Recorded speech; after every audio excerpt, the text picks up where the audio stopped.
السلام علیکم ورحمۃ اللہ وبرکاتہ۔ الحمد للہ رب العالمین والعاقبۃ للمتقین، الصلاة والسلام علی سید الاشرف الانبیاء والمرسلین، ونحن علی ذلک لمن الشاہدین والشاکرین۔ اما بعد فاعوذ باللہ من الشیطان الرجیم، بسم اللہ الرحمن الرحیم۔ یا ایہا الذین آمنوا استعینوا بالصبر والصلاة ان اللہ مع الصابرین۔ صدق اللہ العلی العظیم۔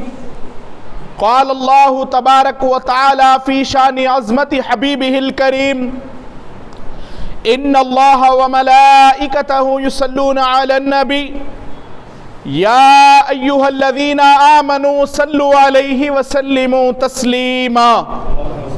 اللہم صلی وسلم وزد وبارک علی النبی محمد وآل محمد سید الرجال المفضل، یا بحر الکمال یا جمال یا محمد صلی اللہ علیہ وسلم۔ مختصر سی میری کہانی ہے، جو بھی ہے وہ تاجدار مدینہ کی مہربانی ہے۔ مختصر سی میری کہانی ہے، جو بھی ہے وہ تاجدار مدینہ کی مہربانی ہے۔ جتنی سانسوں نے مصطفیٰ جان رحمت صلی اللہ علیہ وسلم کا نام لیا، جتنی سانسوں نے میرے آقا کا نام لیا، بس وہی ہم سب کی زندگانی ہے۔ غوث پاک کا نام لینے سے، خواجہ پیا کی مالا جپنے سے، آزما کر دیکھ لینا دور ہوتی ہے پریشانی، آزما کر دیکھ لینا دور ہوتی ہے پریشانی۔ معزز و مکرم و محترم سامعین کرام، رب ذوالجلال کا بڑا احسان عظیم ہے، اس کے محبوب پاک صلی اللہ علیہ وسلم کے صدقے میں گزشتہ کئی جمعوں سے یہ موقع اللہ تعالیٰ نے بڑے پیر دستگیر کے صدقے میں عنایت فرمایا کہ توحید کے حوالے سے بزرگان عظام کے وسیلے اور توسل کے حوالے سے تفصیلاً گفتگو سماعت کرنے کا موقع ملا۔ بلا کسی تاخیر محترم سامعین کرام، میں اپنے موضوع سخن کی جانب واپس آتا ہوں۔ خطبہ مسنونہ میں میں نے جس آیت کریمہ کی تلاوت کا شرف حاصل کیا، اللہ سبحانہ و تعالی قرآن پاک میں ارشاد فرماتا ہے، اے ایمان والو مدد لو، یا ایھا الذین آمنوا استعینوا، مدد حاصل کرو، بالصبر والصلاۃ، صبر سے اور صلاۃ سے، ان اللہ مع الصابرین، کہ بے شک اللہ تعالی ہر وہ بندے کے ساتھ ہے جو عین تکلیف کے وقت، مشکل کے وقت صبر کا دامن تھامتا ہے۔ محترم سامعین کرام، صبر کے حوالے سے اللہ سبحانہ و تعالیٰ نے ارشاد فرمایا کہ جب بڑی پریشانی ہو، تکلیف کا عالم ہو، ایسے وقت میں ایمان والے کے لیے یہ لازم ہے، ضروری ہے، اور اس کو چاہیے کہ وہ اپنے آپ کو قابو میں رکھ کر دامن صبر نہ چھوڑے اور کبھی نماز کا دامن نہ چھوڑے۔ معزز سامعین کرام، اللہ سبحانہ و تعالیٰ اگر چاہتا تو یہ ارشاد فرماتا کہ میں بے شک نماز پڑھنے والوں کے ساتھ ہوں، روزہ رکھنے والوں کے ساتھ ہوں، زکوٰۃ دینے والوں کے ساتھ ہوں، یا حج کرنے والوں کے ساتھ ہوں۔ محترم سامعین کرام، کتنا بہترین تحفہ اللہ تعالیٰ نے صرف صبر کرنے والے کو عنایت فرمایا، آپ غور کریں۔ پھر اس کے بعد اس کو نعمت صلہ اجر بھی اسی طریقے سے اللہ تعالیٰ عطا فرماتا ہے۔ صبر سے مراد یہ نہیں ہے کہ آپ بڑی پریشانی میں آ گئے اور دامن صبر تھام لیا۔ محترم سامعین کرام، صبر تو وہ بھی ہے جو اپنا نفس چاہے اپنے نفس کو کچل کر صبر کے دامن میں اپنے آپ کو ڈھال کر وہ چیز کرنے پر راضی رہے جس میں ہمارے رب کی رضا شامل ہو۔ محترم سامعین کرام، جب انسان دامن صبر تھامتا ہے، ایسے خوش نصیبوں کے لیے دیکھیے آپ کے صبر کتنی بہترین چیز ہوگی۔ 6666 آیتیں قرآن پاک کی، آپ پوری طور پر اسے تلاوت کر لیں اور غور کر کے دیکھیں تو اللہ تعالیٰ نے جس کا میں نے ذکر کیا، دیگر عبادتیں ہیں، نماز ہے، روزہ ہے، زکوٰۃ ہے، حج ہے، اللہ سبحانہ و تعالیٰ نے ہرگز یہ نہیں فرمایا کہ میں نماز پڑھنے والوں کے ساتھ ہوں۔ تو کتنا خوش نصیب ہوگا وہ انسان، کتنا خوش نصیب ہے وہ بندہ جس کے لیے اللہ سبحانہ و تعالیٰ کا یہ فرمان ہے کہ ان اللہ مع الصابرین، کہ بے شک اللہ تعالیٰ صبر کرنے والوں کے ساتھ ہے۔ صبر سے مراد کیا ہے محترم سامعین کرام؟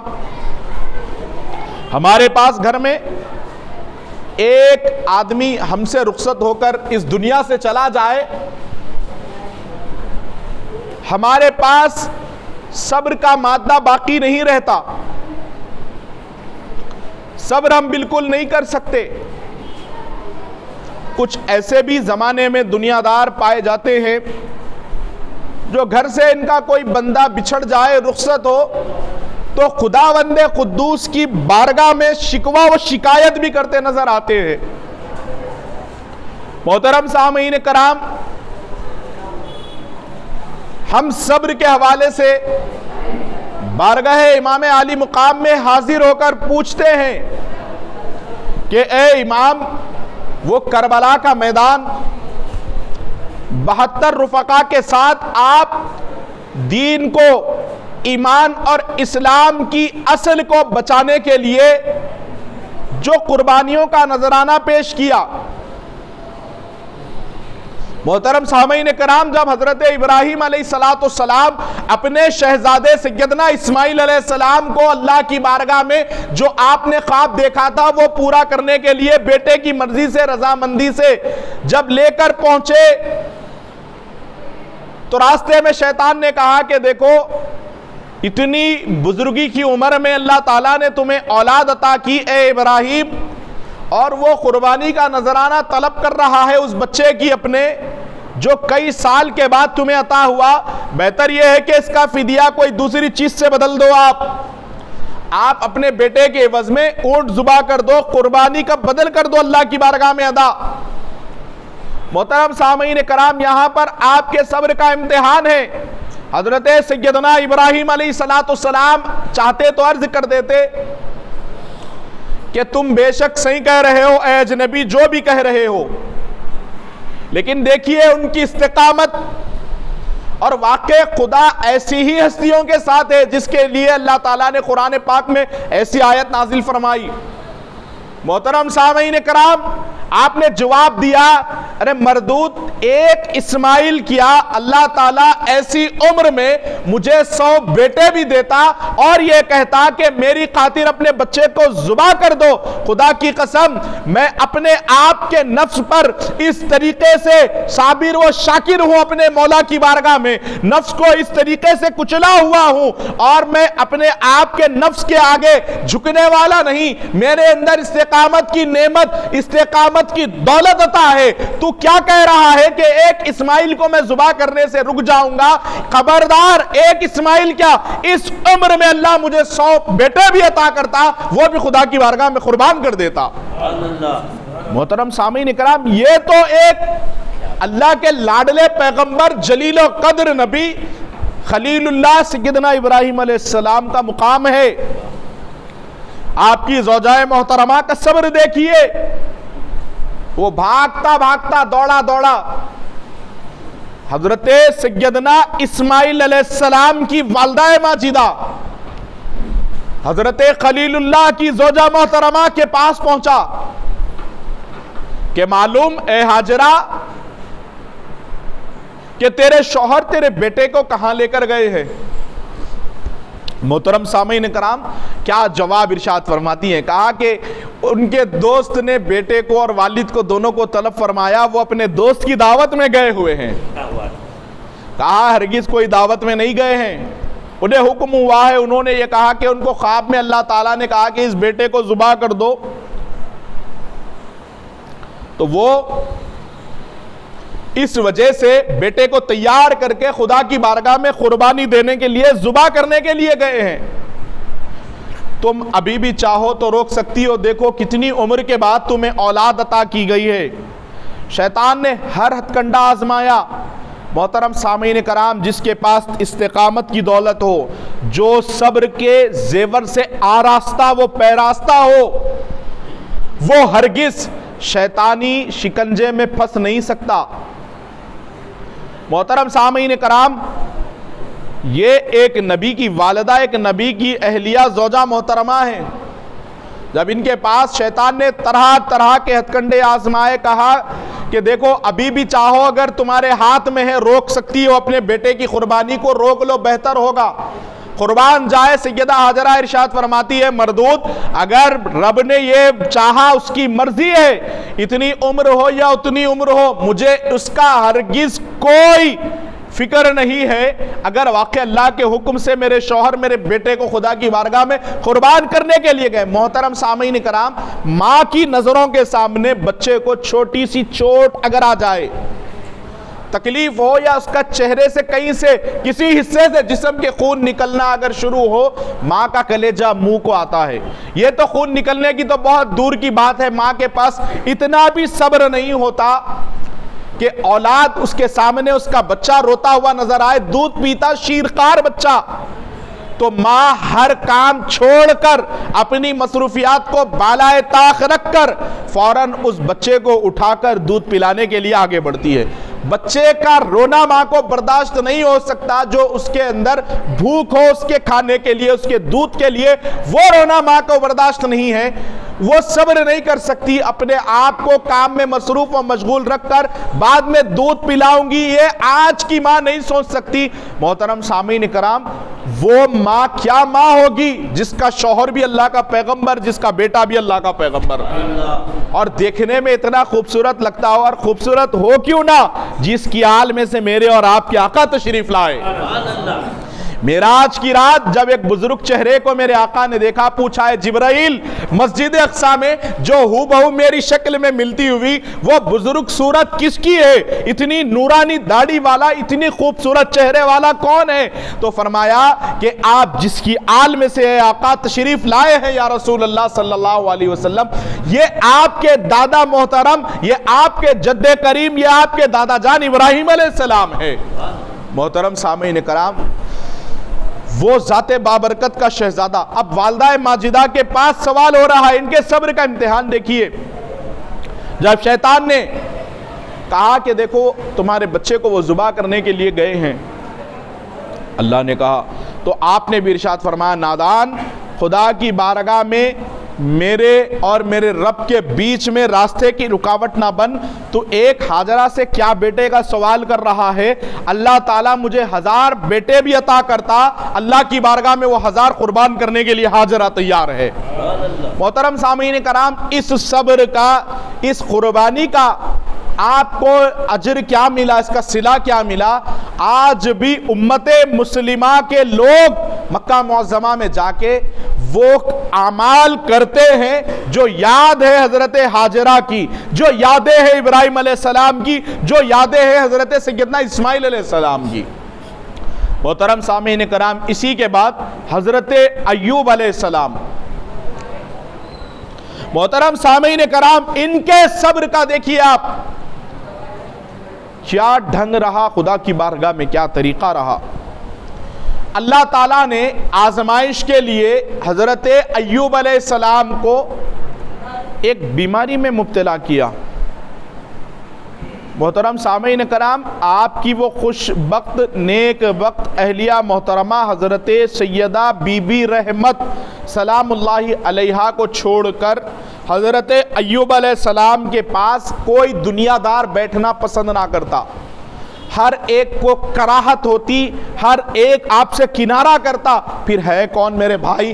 اللہ کے جلیل و قدر پیغمبروں میں سے ایک پیغمبر ہیں، امتحان لیا مولا نے ان سے۔ حضرت سیدنا ایوب علیہ السلام کے جسد پاک سے اس طریقے کے بیماری میں اللہ تعالیٰ نے آپ کو آزمایا کہ آپ کے جسد مبارک سے کیڑے نکلا کرتے۔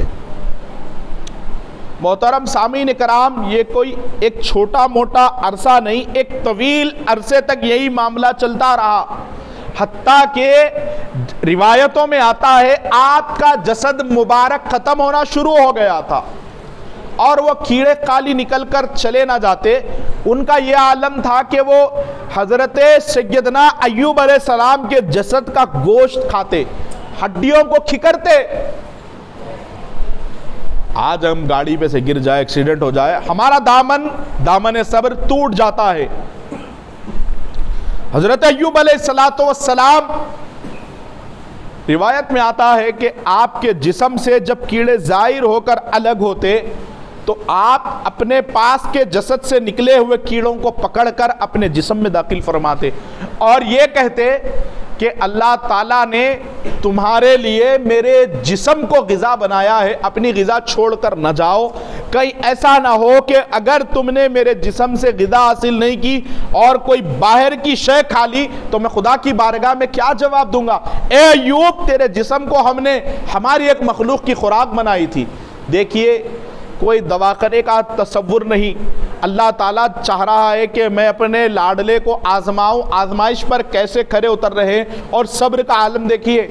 گھر دار جتنے لوگ تھے، احباب تھے، چھوڑ کر چلے گئے، جو آنے والے اقربا تھے آپ کے پاس آنا بند کر دیا۔ جسم کا وہ حال ہو گیا ہے کہ کوئی آپ کے پاس بیٹھنا بھی نہ چاہتا ہے، سوائے آپ کی اہلیہ کے۔ ہر ایک نے اپنے آپ کو ایوب علیہ السلام سے الگ کر دیا، یہاں تک کہ نوبت آئی محترم سامعین کرام، بس ایک اللہ کے پیغمبر کا صبر بتانے کے لیے عرض کر رہا ہوں، 100 بار معاذ اللہ گستاخی کا کوئی تصور نہیں ہے، یہاں تک کہ لوگوں نے مشورہ دیا کہ لے جا کر ایوب کو کوڑے کرکٹ پر پھینک دو، یعنی جہاں کچرا ڈالا جاتا ہے ایسے مقام پر چھوڑ دو۔ اس کے باوجود بھی محترم سامعین کرام، آج اگر میری مخالفت ہو، آپ کی مخالفت ہو، آپ کے بارے میں کوئی برا بھلا کہہ دے، ہم اپنی زندگی کا ایک حصہ اس کی تحقیق میں لگا دیتے ہیں، اس سے انتقام لینے کے لیے، اس سے بدلہ لینے کے لیے۔ یہ دنیاوی فطرت ہے۔ اپنی خود کے بارے میں، خود کے انجام کے حوالے سے لوگ کہہ رہے ہیں کہ جاؤ لے جاؤ، یہ گھر میں رکھنے کے قابل نہیں ہے، جسم گل رہا ہے، جسم سے بو آ رہی ہے، لے جا کر کچرے پر ڈال دیا جائے۔ اس کے باوجود بھی صبر کا یہ عالم ہے۔ فرماتے ہیں جو بھی آپ کے بارے میں اس طریقے سے ریمارکس کرتا، بات کرتا آپ کے خلاف میں، تو آپ فرماتے اللہ تعالیٰ اسے خوب خوشیوں سے نوازے۔ آپ جب بھی یہ سنتے کہ فلاں شخص نے آپ کے حوالے سے آپ کے جسد کو، آپ کی بیماری کو لے کر مذاق اڑایا، فرماتے اللہ تعالیٰ اسے ہر بیماری سے محفوظ فرمائے۔ محترم سامعین کرام، ایک تو جسم کی تکلیف کا یہ عالم ہے کہ برداشت کے باہر تکلیف ہے، اس کے بعد یہ لوگوں کا ناحق ظلم سہنا، مظلوم کی آہ اللہ تعالیٰ یاد رکھے۔ آپ جیسے کمان میں سے تیر نکلنے کے بعد واپس نہیں ہوتا، اس کی بھی دعا یا بد دعا اس طریقے سے بارگاہ خداوند کریم میں قبول ہوتی ہے۔ ظلم سہتے ہوئے دعا یہ دے رہے ہیں کہ اللہ تعالیٰ تمہیں خوش رکھے، آباد رکھے۔ محترم سامعین کرام، وجہ کیا ہے؟ بس وہ بھی جانتے تھے اللہ تعالیٰ کسی کے ساتھ نہیں، اللہ تعالیٰ صرف اور صرف صابروں کے ساتھ ہے، صبر کرنے والوں کے ساتھ ہے۔ دامن صبر اس طریقے سے اپنے ہاتھ میں تھامے رکھا، دنیا کو یہ بات اچھے طریقے سے اپنے عمل کے ذریعے سمجھائی کہ آپ کے بارے میں جب برا بھلا بھی کہا جانے لگا، دعاؤں سے نوازا۔ سوائے میں آپ کو عرض کر چکا ہوں، آپ کی اہلیہ کے کوئی ایوب علیہ السلام کا ساتھ دینے والا نہیں۔ محترم سامعین کرام، اکیلے تنے تنہا میں جب ان کے صبر کا امتحان ہو گیا، استقامت پر اللہ تعالیٰ نے دیکھا کہ میرا لاڈلا قائم و دائم ہے، لوگوں کے کہنے پر، لوگوں کی باتوں پر، لوگوں کے شکوے شکایتوں پر میرے محبوب کی زبان خاموش ہے۔ اللہ تعالیٰ نے چاہا کہ اب ایوب علیہ السلام کو شفا عطا کر دیں، تو روح الامین سید الملائکہ جبریل علیہ السلام کو اللہ تعالیٰ نے ایوب علیہ السلام کے پاس بھیجا، جاؤ اے جبرائیل میرے لاڈلے کو میرا سلام عرض کرو۔ پھر اس کے بعد اس کے شفا کا وقت آ گیا ہے۔ حضرت روح الامین نے 2 کنویں کھودے، ایک جس سے آپ کو غسل دیا گیا، ایک جس سے آپ کو جس پانی کو آپ نے نوشت فرمایا۔ محترم سامعین کرام، جب آپ کو غسل دیا گیا اور اس کے بعد جب آپ کو پانی پلایا گیا وہ کنووں کا، تو آپ کی حالت ایسے ہو چکی تھی کہ آپ کے جسم پر کوئی بیماری نہیں، شفایاب ہوئے تو ایسے شفایاب ہوئے کہ دنیا نے دیکھا کہ ایوب علیہ السلام کا جسم 14ویں رات کے چاند کی طرح چمک رہا تھا۔ صبر کیا تو اس کا ریوارڈ، اس کا انعام، اس کا صلہ یہ ملا کہ آج بھی کئی ہزار سال گزرنے کے بعد ان کے صبر کی مثال مسجد ام سلمہ سے دی جا رہی ہے۔ ان کا استقامت، ان کا صبر، ان کا استقلال بارگاہ خداوند کریم میں ایسے قبول ہوا۔ محترم سامعین کرام، پھر اس کے بعد لوگوں نے پوچھا، اے ایوب اب کیسا محسوس کر رہے ہو؟ اب تمہارا حال کیا ہے؟ جب بیماری میں تھے، پریشانی میں تھے، تکلیف میں تھے، جب ہم نے دیکھا کہ لوگ برا بھی اگر کہتے تو تم انہیں دعاؤں سے نواز رہے تھے، ہم نے آپ کی بیماری کا وقت بھی دیکھا، اب وہ لوگ بھی آ گئے جو پریشانی کے وقت دامن چھوڑ کر چلے گئے تھے۔ محترم سامعین کرام، جب اللہ کے لاڈلے پیغمبر سے پوچھا گیا، خدا کی قسم کیا جواب عنایت فرماتے ہیں کہ وہ بیماری کے جو ایام تھے بڑے اچھے تھے۔ جب تکلیف حد سے زیادہ بڑھ جاتی، رات کے وقت میں کروٹیں بدلتا، تکلیف برداشت نہ ہوتی، ایسی تکلیف کے عالم میں جب میرا مولا پوچھتا کہ اے میرے بندے ایوب کیا حال ہے، خدا کی قسم وہ رب کے ایک مرتبہ دن بھر میں رات کے وقت میں پوچھنا اس طریقے سے سکون دیتا، مجھے راحت ملتی، میرے دل کو اطمینان کی دولت عطا ہوتی کہ جو تکلیف کے وقت میرا مولا جب میرا حال پوچھتا تو میں تکلیف بھول جاتا، خدا کی بارگاہ میں مصروف ہو جاتا، مسرور ہو جاتا کہ میرے رب نے، میرے مولا نے یاد کیا۔ محترم سامعین کرام، ان واقعات کو سنانے کا سبب کیا ہے؟ وہ سبب یہ ہے کہ آج ہماری زندگی میں تکلیفیں آ جائے، آج ہمارے بارے میں برا بھلا کہا جائے، ایسے وقت میں اپنے آپ کو دامن صبر میں ڈھال کر رکھنا، اپنے آپ کو دامن صبر سے دور ہونے نہ دینا۔ اب وقت کے دامن میں اتنی تنگی ہے، اجازت نہیں ہے کہ میں آپ کو اور واقعات اور مثالیں دوں صبر کے حوالے سے۔ میں آپ کو اس لیے عرض کر رہا ہوں کہ دیکھو زندگی میں ہر وہ کام کرنا، لیکن کبھی مشکل آنے کے بعد اپنا نفس چاہے جو چیز وہ نہ ملنے کے بعد صبر کرنا، استقامت پر قائم رہنا، یہی پیغمبروں کا وتیرہ رہا اور یہی اولیاء اللہ کے حوالے سے ان کی بھی شان رہی۔ پھر اس کے بعد آپ جانتے ہیں کربلا کے حوالے سے ایک مثال دے کر اپنی بات کو تکمیل کروں گا انشاءاللہ تعالی۔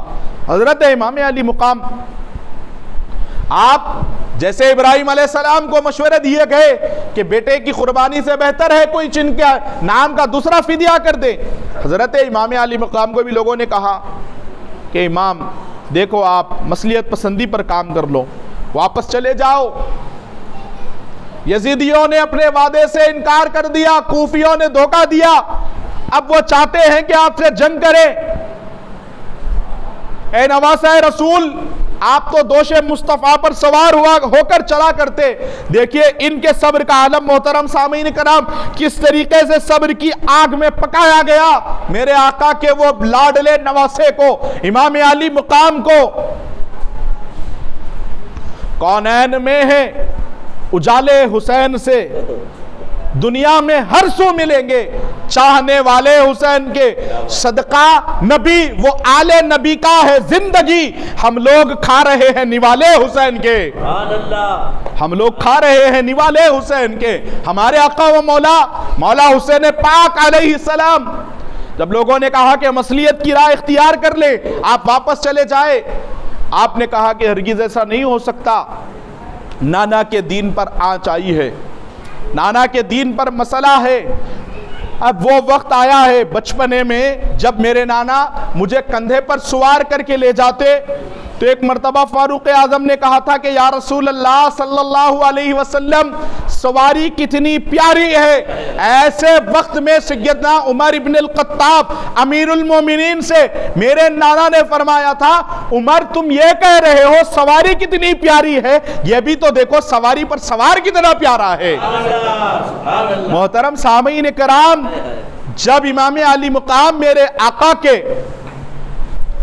میرے آقا کے کندھے پر سوار ہو کر چلتے، ایسے لگتا تھا کہ قرآن پہ قرآن رکھا ہے۔ امام علی مقام سید الشہداء مولا حسین پاک علیہ السلام فرماتے ہیں وہ حق ادا کرنے کا وقت آیا ہے۔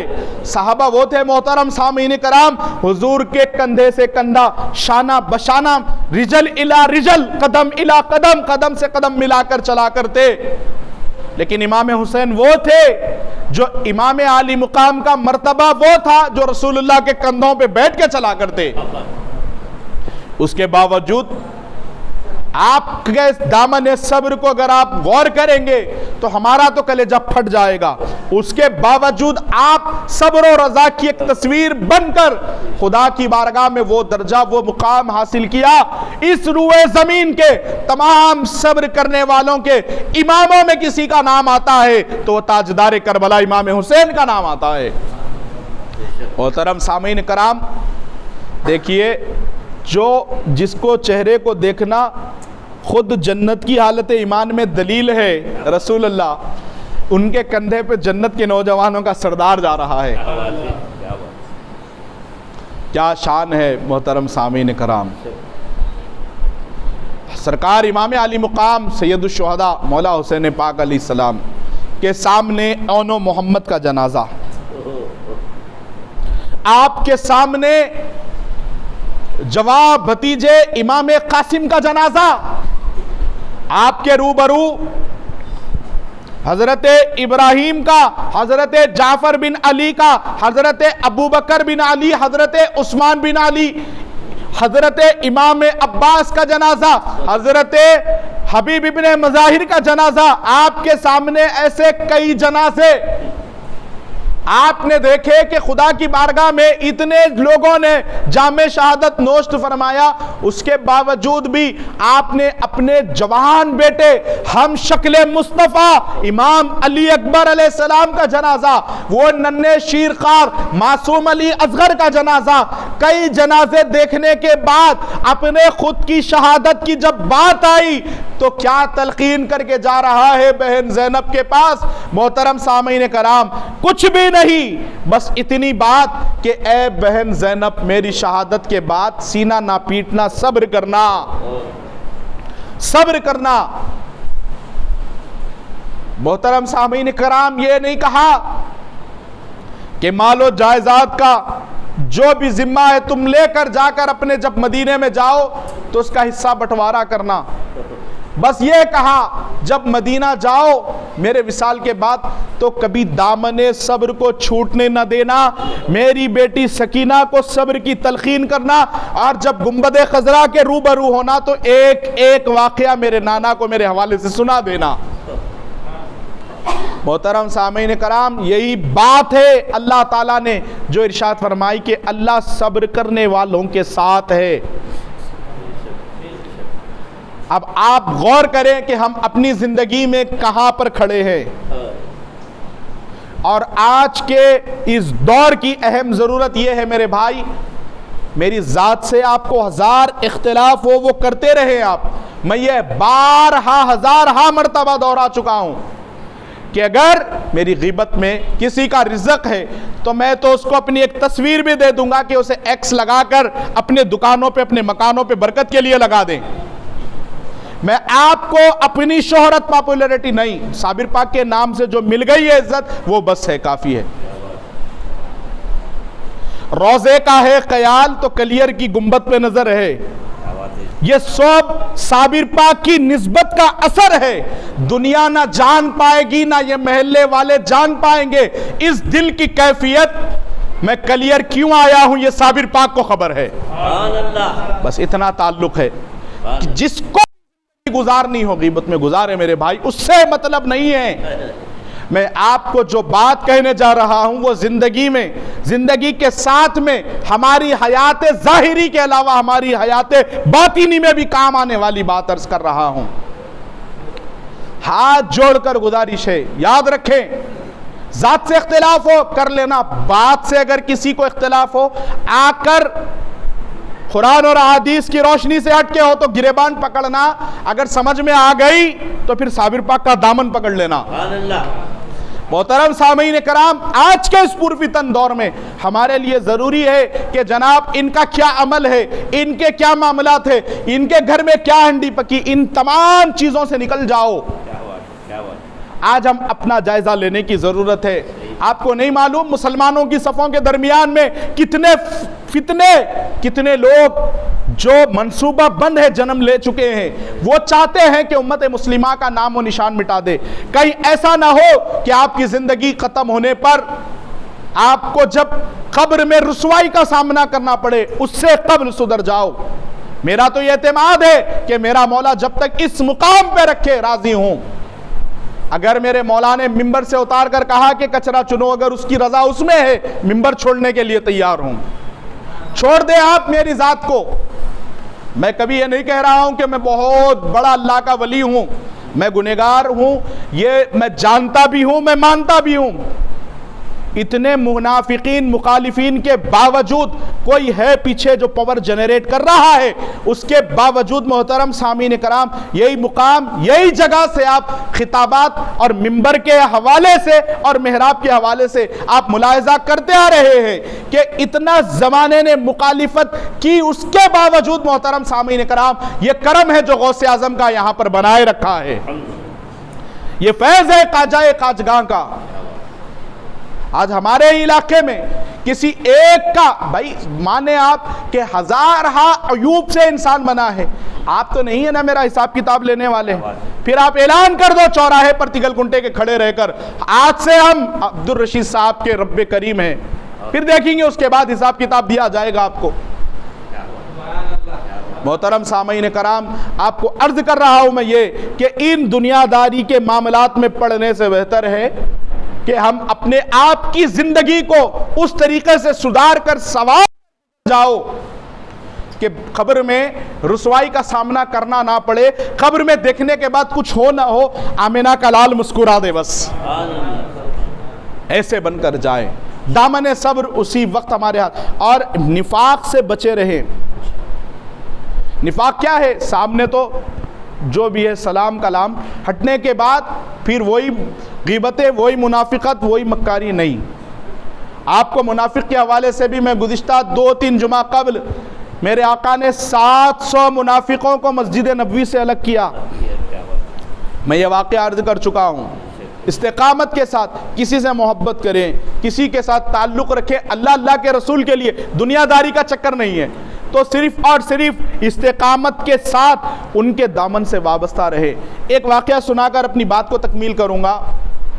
حضرت خواجہ نظام الدین محبوب الہی رضی اللہ تبارک و تعالیٰ عنہ, آپ دہلی میں اپنی غیاث پور کی خانقاہ میں مسند نشین ہیں. ایک اللہ والے دہلی میں وہ زمانے میں ہوئے, ان کا یہ ایک مرید بڑے یعنی شدت سے دامن اختیار کر کے بڑے عرصہ دراز سے ان کی خدمت میں تھا. اب حضرت کے پاس اس کے فیض کے حوالے سے کوئی انعام نہیں. کئی زمانہ گزرنے کے بعد انہوں نے کہا دیکھو بیٹے, یہاں پر میرے پاس وقت خراب نہ کرو, تم کو جو بھی لینا ہے جا کے دربار محبوب الہی سے لے لو. دربار نظام الدین اولیاء سے لے لو جو لینا ہے، میرے پاس کچھ نہیں۔ وہ اس زمانے میں ایسے پیر تھے، آج کے زمانے کے پیر نہیں۔ مرید کے لیے جو بھی چاہیے، خدا بھی میں، رسول بھی میں کسی کا نام لے کر یا کسی کی طرف میں آپ کو کسی کی ذات کو ٹارگٹ کر کے نہیں بتا رہا ہوں۔ آج کا جو ماحول چل رہا ہے اس حوالے سے محترم سامعین کرام یہ ہے کہ جو بھی ہے میں ہوں، میرے علاوہ کہیں جانا، کسی کے در پہ بیٹھنا، کسی کی صحبت اختیار کرنا، یہ ایسے ہی ہے جیسے آج کے ہمارے غیر مقلد بھائی، جماعتی بھائی، اللہ کے علاوہ ہم درگاہوں کو گئے تو وہ بیچارے نادان شرک کہتے ہیں۔ ان کو خدا کی قسم عشق کی دولت سے اتنے محروم و دور ہے، شرک کی ان کو 1% بھی معلومات نہیں ہے۔ شرک کسے کہتے ہیں؟ اب وہ اس بحث میں جانے کا وقت نہیں ہے، آپ کو میں تفصیلی طور پر گزشتہ کئی جمعے قبل بتا چکا ہوں۔ شرک اللہ کی ذات کے علاوہ کسی اور کو رب جان کر، اس کی ذات اور اس کی صفات کو مان کر، جیسے اللہ جو کر سکتا ہے وہی وہ بندہ کر سکتا ہے، یہ تصور کرنا شرک ہے۔ اللہ کے برابر سمجھنا یا اللہ سے بہتر یا بڑھ کر معاذ اللہ سمجھنا، یہ شرک ہے۔ اس میں سے ہمارے پاس تو کوئی بھی ایسا شخص نہیں ہے الحمدللہ۔ ہم غوث پاک کو مانتے ہیں کہ مردے زندہ کر سکتے ہیں، بغداد میں ڈوبی کشتی 12 سال کی تیرا سکتے ہیں، چور کو ابدال بنا سکتے ہیں، ام سلمہ میں بیٹھنے والے ہر غلام کی بگڑی بنا سکتے ہیں۔ یہ غوث پاک پر ہمارا جو ایمان ہے، یقین ہے، وہ اللہ کی عطا سے کر سکتے ہیں، سبحان اللہ، ہمارا اعتماد ہے۔ محترم سامعین کرام، بہرحال وہ بزرگ نے، وہ اللہ والے نے اپنے آپ کے پاس کی رونق بنانے رکھنے سے بہتر سمجھا کہ دربار نظام الدین اولیاء میں بھیج دیں، جا کر جو لینا ہے وہاں سے لے لو۔ جا کر وہ مرید نے سرکار نظام الدین محبوب الہی سے کہا، سرکار میرے پیر و مرشد میرے شیخ محترم نے آپ کی خدمت میں بھیجا ہے، کچھ عطا فرمائیے۔ کیا کرتا وہ دربار محبوب الہی میں؟ سرکار کی خانقاہ میں آ کر جب بھی نماز کا وقت ہوتا، تہجد کا وقت ہوتا، قرآن پڑھنے کا وقت ہوتا، دیگر عبادتوں کا وقت ہوتا، سرکار نظام الدین اولیاء محبوب الہی کے لیے وہ پانی کا لوٹا وضو کے لیے لاتا۔ سرکار کھانا اگر تناول فرمانے کے لیے بیٹھتے تو پانی کی خدمت کرتا، نالین سیدھی کرتا۔ سرکار کی خدمت میں اس نے بھی کئی وقت گزارا۔ اس کے بعد کہا، سرکار محبوب الہی کی نظر پڑ گئی، ایسی نظر پڑ گئی کہ اب کہا، بول کس چیز کے لیے آیا ہے، کیا چاہتا ہے محبوب الہی سے؟ فرماتا ہے وہ شخص کہ مجھے کچھ اور نہیں چاہیے، مجھے ولایت عطا کر دو۔ سرکار محبوب الہی نے کوئی چیز لکھ کر گھول کر نہیں دی، اسے پی لے ولایت آئے گی۔ سرکار محبوب الہی کا دریا رحمت جوش میں آیا، آپ فرماتے ہیں ادھر آ جا۔ سرکار محبوب الہی کے پاس جب وہ بندہ، وہ غلام پہنچا، ایک دوسرے پیر کا چاہنے والا مرید پہنچا، آپ نے سینے سے سینہ لگایا، اسے ولی بنا دیا، ولایت عطا کر دی۔ محترم سامعین کرام، بڑا دربار عالی ہے نظام الدین چشتی کا، فقیرو لوٹ لو صدقہ نظام الدین چشتی کا۔ نظامی در بدر جانے کی تجھ کو کیا ضرورت ہے، تجھے تو کافی ہے کہ دروازہ نظام الدین چشتی کا۔ محترم سامعین کرام، جب ولی بنا دیا گیا، اب وہ جھومنے لگا، جھوم کر کہنے لگا، میرے پیر نے مجھے نواز دیا، میرے پیر نے مجھے ولایت عطا کر دی۔ سرکار کے پاس کے مریدوں نے کہا، کتنا بڑا بیمان ہے، عطا ہمارے پیر کی ہے، تجھے تو کہہ رہا ہے میرے پیر نے عطا کیا، میرے پیر نے نوازا، میرے پیر نے مجھے ولایت سے نوازا، اتنا احسان فراموش۔ نوازا تو نظام الدین اولیاء کے مریدوں نے کہا، نوازا تو ہمارے پیر نے ہے اور تو اپنے پیر کا ڈھنگا بجا رہا ہے۔ اس نے کہا، بات یہ نہیں ہے۔ دربار محبوب الہی میں حاضر ہو کر کہا کہ واقع میرے پیر نے نوازا۔ انہوں نے کہا، نہیں، ایسا ہو نہیں سکتا، ہمارے پیر نظام الدین اولیاء نے تجھے نوازا ہے، تجھے سرفراز کیا ہے۔ تو سرکار کی بارگاہ میں آ کر کہنے لگا، دیکھو بات یہ ہے، تمہارے نظریے کا فرق ہے، نظر کا نہیں۔ دیکھنے میں واقع نوازا محبوب الہی نے ہے، اگر میرا پیر کامل نہ ہوتا، کرنٹ والا نہ ہوتا، تو میری کیا مجال کہ نظام الدین اولیاء جیسا سلطان المشائق مجھے ولی بنا دے۔ نظام الدین اولیاء نے بھی جو مجھے ولی بنایا ہے، یہ میری نسبت میرے پیر کے ساتھ اور میرے پیر کا مرتبہ دیکھ کر نوازا ہے۔ اچھا، پیر کی دیکھیے یہاں پہ استقامت کہ آپ اپنے مرید کو اپنے غیر کے در پہ، بلکہ جس کو اپنا بڑا سمجھتے ہیں ان کے در پہ آپ نے بھیجا۔ آپ کا دریائے قلب بڑا ہے، دریائے رحمت یہ ولی کا۔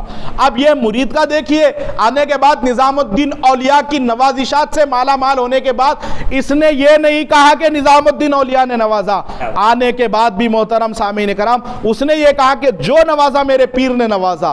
تو یہی بات ہے سمجھنے کی، جو ہو سکا نہ ایک در کا وہ ہو گیا در در کا، جو ہو گیا ایک در کا پھر نہ ہو سکا در در کا۔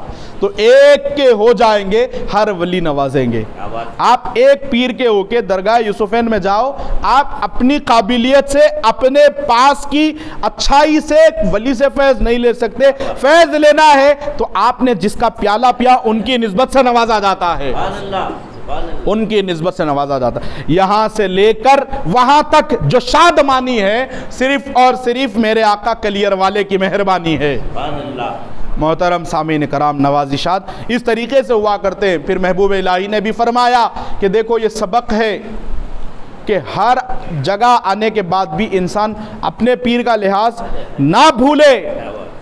ہر ایک کی مجلس میں چلے گئے، ہر ایک کے ہو گئے، جاؤ ہر ایک کی مجلس میں، لیکن ہر پیر میں اپنے پیر کو دیکھو، جب فیض ملے گا۔ ہر پیر میں اپنے پیر کو دیکھو، اور پیر کامل ڈھونڈتے ڈھونڈتے نہ رہو، خود خسرو بن جاؤ، محبوب الہی خود بخود مل جائیں گے۔ آپ کے پاس وہ نسبت میں دم نہیں، طاقت نہیں، تھوڑے سے چیزیں پیر ظاہری طور پر بتا دے، آپ نے اپنا ادب ختم کر دیا تو سمجھ جاؤ آپ الٹی راہ پر آ گئے ہیں۔ جو مسائل ہیں وہ پیر کے ذاتیت اس کی اپنی جگہ، لیکن آپ کی نظر اس پر آ کر آپ نے ادب ختم کیا تو آپ کے نسبت کی خرابی ہے۔ تو بہتر یہی ہے جو بھی اولیاء سے، جو بھی ولیوں سے نسبت رہے، کسی کے بھی در اور دامن سے رہے۔ اور میں آپ کو یہ بھی عرض کر دوں کہ میں نے جو کہا کہ اگر میرے حوالے سے، آپ کے حوالے سے کئی غیبتیں ہو، برائیاں اگر ہو تو اس کو نہ سنیں، اس سے بچے، اپنے عمل کی، اپنی آخرت کی، اپنی خبر کی فکر کریں۔ اس طریقے سے کہنے والے کے اندر بھی اللہ تعالیٰ، کبھی یہ چیز ہو سکتی ہے شیطان ورغلا کے اللہ تعالیٰ کے فرامین سے، اللہ کے رسول کے فرامین سے ہٹا کر اگر ہم بھی کسی کی غیبت کریں تو آپ ہمارے راستے پر بھی نہ چلے، اس خانقاہ سے بھی دوری اختیار کرے جہاں پر کسی کے حوالے سے غیبت کر کے اپنے آپ کے مجلسوں کی رونق بڑھائی جا رہی ہو۔ ہر جگہ پر محترم سامعین کرام اس بات کا خیال رکھیں، اور جہاں پر جس محفلوں میں کسی کی غیبت ہو سکتی ہے آپ اس کے غائب آنے میں، تو پھر آپ کے ہٹنے کے بعد آپ کے بارے میں بھی یہ ہو سکتا ہے، یہ سوچ لیں۔ تو دامن صبر اسی وقت آئے گا۔ ان چیزوں کو اپنے آپ کے، اور کیوں آپ جس برتن میں چلے گئے اس رنگ کے نہ ہو، ہمیشہ ایک ہی رنگ میں رہیں۔ کس کے رنگ میں؟ وہ مکین گنبد خضرا کے رنگ میں رہیں۔ تو ہماری دنیا بھی کامیاب ہے اور ہماری آخرت بھی کامیاب ہے۔ وقت کافی ہو چکا ہے، معذرت خواہی کے ساتھ اپنی بات کو تکمیل کرنے سے قبل میں دعا گو ہوں، اللہ رب العزت کہنے سننے سے زیادہ عمل کی توفیق عطا فرما۔ میرے مولا ہم سب کو اخلاص، سچائی اور اچھائی کے ساتھ تیری عبادت، ریاضت، اور میرے مولا جس سے بھی محبت اللہ کے رسول کے خاطر ہم نے کی ہے، آغاز کی ہے، شروع کی ہے، میرے مولا اس پہ قائم و دائم عطا فرما۔ پروردگار عالم منافقین سے، مخالفین سے پروردگار ہم سب کی حفاظت فرما، اور الہ العالمین ہم سب کو میرے مولا تیرے محبوب پاک علیہ السلام کے بتائے ہوئے طریقے پہ عمل کرنے کی توفیق عطا فرما۔ الہ العالمین بڑے پیر دستگیر کی تعلیمات پر ہم سب کو عمل پیرا رہنے کی توفیق عطا فرما۔ مولا یہاں پر جتنے بیٹھے ہوئے حضرات ہیں، جتنے کھڑے ہیں، سب کے حق میں میرے مولا تیرے گھر کا عمرہ نصیب فرما، تیرے محبوب کے روضے کی حاضری نصیب فرما۔ پروردگار عالم بڑے دن ہو گئے، بڑا عرصہ گزر گیا بڑے پیر دستگیر کا در دیکھے ہوئے، الہ العالمین ہم سب بغداد جانا چاہتے ہیں، جو جانا چاہتے ہیں، جو آمین کہہ رہے ہیں، میرے مولا ان تمام کو، ہم سب کو غوث اعظم کا دربار دکھا دے۔ مولا بڑے پیر دستگیر کے جامع مسجد میں جمعہ پڑھنے کا موقع عنایت فرما۔ میرے مولا سرکار شہنشاہ بغداد جو ولیوں کے سلطان ہیں، سلطان الاولیاء ہیں، جو ولایت کے سرتاج ہے، الہ العالمین ان کے لنگر کھانے کا کھانا ہماری تقدیر میں لکھ دے۔ میرے مولا بڑے پیر دستگیر کے مدرسے کی زیارت نصیب فرما۔ میرے مولا غوث پاک کے صحن میں بڑے پیر کے گنبد کا دیدار کرتے ہوئے کھڑا ہونا نصیب فرما۔ غوث پاک کی جالیوں کو چومنا نصیب فرما، غوث پاک کی چوکھٹ کو چومنا نصیب فرما، غوث پاک کے دروازوں کو چومنا نصیب فرما۔ الہ العالمین ہماری یہ نسبت صبح قیامت تک ہماری زندگی کے ساتھ اور ہماری نسل در نسلوں میں اسے قائم و دائم عطا فرما۔ میرے مولا ہماری دعاؤں کو پیارے آقا علیہ السلام کے صدقے میں قبول فرما۔ وما علینا الا البلاغ۔